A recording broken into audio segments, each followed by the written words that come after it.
The time of year, scammers are always gunning for your hard-earned money. The good news is that no matter what the scam is, the red flags are all the same. So once you learn those, you can keep you and your family better protected. Joining us live over Zoom with more on how to stay safe is Monde Donaldson with the Better Business Bureau. Monde, what are some basic red flags that you're about to get scammed? When you see too good to be true deals, when you start getting unwanted emails from people you don't know, when you start getting texts saying your package is on the way and things like that, there's such a variety, Sally, and so we want to make sure that people have their eyes wide open and that they know what to do if they have been scammed. How can people be sure the business that they are dealing with is legit? Well, we always say look for that HTTPS lock, that secure lock. If you're thinking you're being contacted by a family member and they're saying, please keep this secret or don't tell anyone that I've called, that is really not your family member. If you just start getting calls out of nowhere saying you've won the Publishers Clearinghouse, things like that, things that are just too good to be true.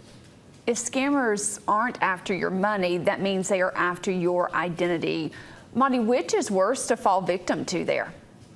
Well, in the long run, it's the identity theft that hurts you the most because it takes a lot longer to get things resolved when it's that. So we want people to, if they see something strange, to look at their credit report, freeze their credit, contact any credit card companies and their bank to let them know, hey, there's a little something wrong going on in the activity on my, say, Visa or MasterCard card. Monde, how can people prevent their identity from ever being stolen? Change passwords frequently. There again, don't respond to these unwanted texts, these unwanted emails. Check with your bank. Most people have banking on their phones now, so they can see when amounts are being taken out, when things are being paid out. That's always a good one. So just be careful, go slow, do your research, and know that those scammers are very sophisticated. And even though you may be smart, they may be smarter. Monde, I know the Better Business Bureau hosts these shredding events quite often. We've partnered with you for some of those. Is it always a good idea to shred those important documents? It sure is, Sally, and we will be having one of those in September in Montgomery, so be watching for that date.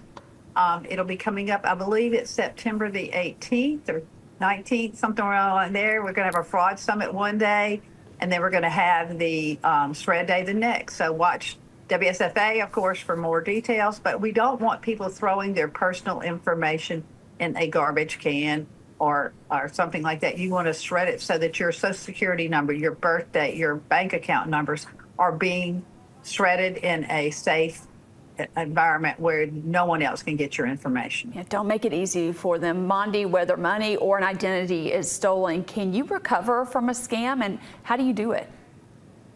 Well, you change your passwords, you notify your banks, you notify the police, you notify bbb.org/scam tracker, and just start being more mindful of every financial decision that you make, that when you're getting these electronic, whether it's a text, whether it's an email, whether it's a phone call where a scammer is consistently calling you, trying to build up your trust. Just stop and think about what you're doing. There are constantly new scams going around. Where can we track and report scams? Yes, you want to go to bbb.org/scam tracker. What we're seeing actually right now, of course, is the back to school scams. Pretty soon for college students, it will be tuition scams, job scams. So it's a seasonal thing, really. How important is it to report those scams? Sometimes we're embarrassed or ashamed, but we need to report those to warn other people. We certainly do, because if we can't get the word out and start making people aware that there's a particular type of scam in their area, whether it's jury duty scam or whether it's credit card scams or whatever it might be, we've got to report. Please don't be embarrassed. You're the real heroes when you come forward and let other people know what's going on in your community. Monde, we know you are retiring and this is your last interview with us. Thank you so much for all the great tips and advice. We know you have saved folks from falling victim to scams. Happy retirement. We're going to miss seeing you here on air, but enjoy your retirement. Thank you so much.